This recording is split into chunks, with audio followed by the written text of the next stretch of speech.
3, 2, 1, full!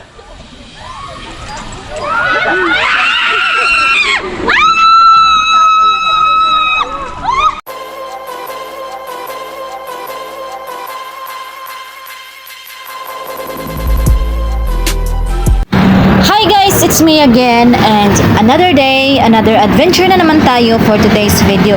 At bago magpatuloy ang ating video for today ay huwag kalimutang mag-subscribe sa aking channel. So for today's video nga pala guys ay kakarating lang namin dito sa Dahilayan Adventure Park dito sa Manolo Fortic, Bukidnon.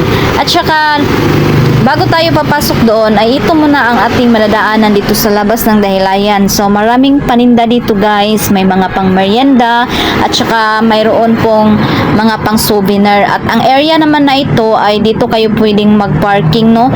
Since kami kami sa may ibaba naka-parking, hindi namin alam na pwede palang mag-parking dito na side, dito sa may ibabaw. At saka pagkadating natin dito, hindi tayo pwedeng papasok diretso doon sa may Dahilayan na gate dahil dito na muna tayo dadaan sa may gilid kasi nga may entrance fee guys. Bago tayo makapasok doon sa loob ay dito muna tayo dadaan sa may gilid at habang ako ay busy naman sa aking pagka-capture dito sa paligid. So dito na tayo pupunta. Meron po kasing 100 pesos na entrance fee per head.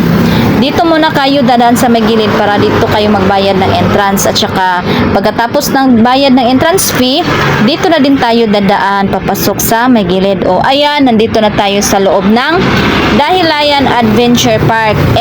Ito nga pala ang mukha ng Dahilayan Adventure Park na makikita dito sa Manolo Fortic, Bukidnon.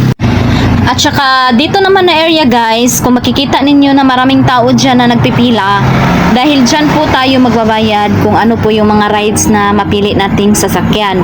At saka kung makikita ninyo, napakadami po talagang tao dahil nga po, isa nga po itong Dahilayan sa pinakasikat na dinadayo talaga ng mga turista.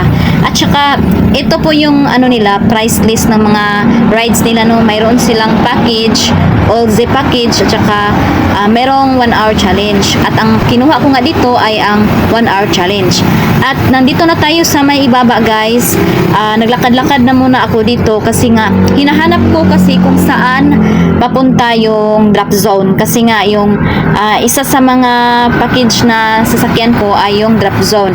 At saka dito nga pala sa paligid ng ano guys, ibaba ng Dahilayan Adventure Park ay ito po yung mga makikita ninyo dito kasi napakaraming mga activities ang nandito. Nandito po yung mga jumping rope at saka basta madaming activity na dito siya ginagawa. At saka umakyat nga po ako dito sa payag na ito kasi nagtanong ako sa ilang staff nila kasi ilan lang kasi yung mga staff na makikita mo dito at saka napaka-busy pa na mga staff nila kaya umakyat ako at nagtanong kung saan papunta or saan ba ako dadaan papuntang drop zone. Ang tagal ko talagang nakita kung saan ang area ng drop zone guys. Ayan, tumakbo-takbo na po talaga ako kasi parang hinahabol ako ng oras kasi nga uuwi pa kami ng Tagum City, ang layo pa ng uuwian namin at saka binabudget ko kasi yung oras ko na dapat talaga sa isang oras lang ay matapos ko lahat yung rides ko kasi ang panahon kasi parang uulan siya guys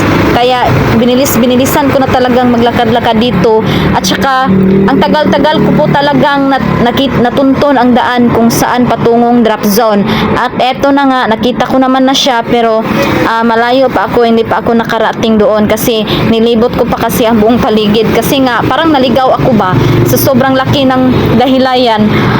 So, eto na nga guys, kung makikita natin yung may tubig, so dyan na po ang drop zone. At kung makikita din ninyo, sobrang ganda po talaga dito guys, at saka sobrang sobrang fresh ng hangin dito kasi nga kung makikita ninyo, napakadaming puno talaga dito kasi yun na rin ang nagdadala ng bida ba, yun ang nakapatsyada sa Dahilayan Adventure. At saka kahit saan na lang ako dumaan kasi nga naliligaw po talaga ako kasi first time ko mapunta dito sa lugar na ito guys. Kibali charge to experience na lang po kahit na ganoon pa man ang nangyari, kahit na ang tagal kong natuntun yung daan patong drop zone, okay lang kasi nalibot ko naman na ang buong playground ng Dahilayan. Nakita ko yung mga ibang pwede mong pagpipilian dito no sa Dahilayan. Pero syempre magbabayad ka na naman noon, no? Ibang bayad naman nun. At saka kaya nga package yung kinuha ko, 1 hour challenge para makaless ako sa bayad kasi 1,000 pesos lang naman ang mababayad ko at saka 5 rides na yun. At saka nandito na nga tayo ngayon guys sa drop zone. So eto na po ang drop zone area. Napaka kasi na-curious ako kung ano ba ang feeling na makasakay sa drop zone kasi nga nakikita ko yun sa TikTok or sa Facebook na parang napaka-excited ba. At saka dito na muna tayo, kung makikita ninyo ang daming isda dito no, ang gaganda ng mga isda, koi man ata ang mga isda na iyan. At maghihintay pa ako sa pila kasi by number kasi dito pagdating sa drop zone at ang number ko po ay 32 at saka ang layo-layo ko pa. O tingnan ninyo ang gaganda ng mga isda. Koi ata ang mga isda na ito. So super daming isda po talaga dito at saka napakaganda nilang tingnan kasi yung iba binibigyan sila ng pagkain kaya lumalabas silang lahat. O di ba ang dami-dami nila. So dito po kasi in case na maputol yung yung PC ng drop zone guys, dito po kayo mahuhulog sa may tubig. Kaya nga po pinili ko ito kasi sa tingin ko parang hindi naman siya delikado ba, nasasakay tayo dyan kasi in case of emergency at hindi pala guys, in case na maputol yung yung mga PC, hindi nakakatakot na mababalian tayo ng buto kasi dito lang naman tayo sa tubig babagsak. Kaya nga kahit na ninenervyos ako guys, pinili ko pa din ang na ito, ang drop zone kasi gusto ko ding ma-experience syempre yung parang parang lalabas na yung kaluluwa natin ba sa ating katawan. At saka eto na nga, ako na ang sasakay guys, and finally guys may experience ko na rin ang pagsakay ng drop zone. So tara, samahan niyo ako guys.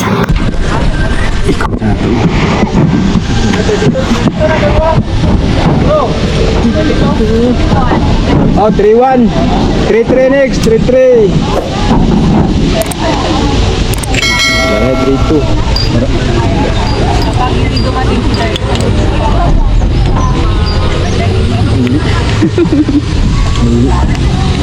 Okay, ma'am. Hold the bar. Hold the bar. At saman, dire na. Yes. Keep back. Hello.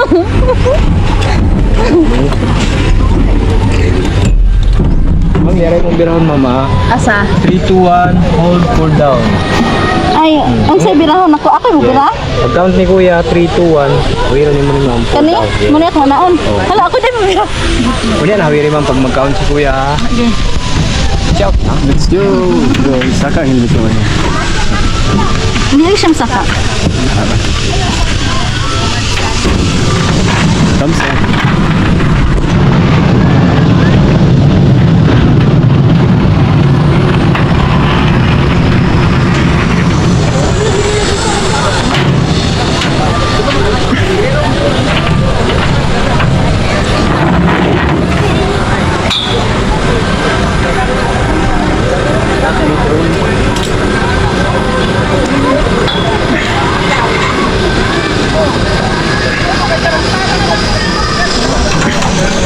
Three, two, one, full!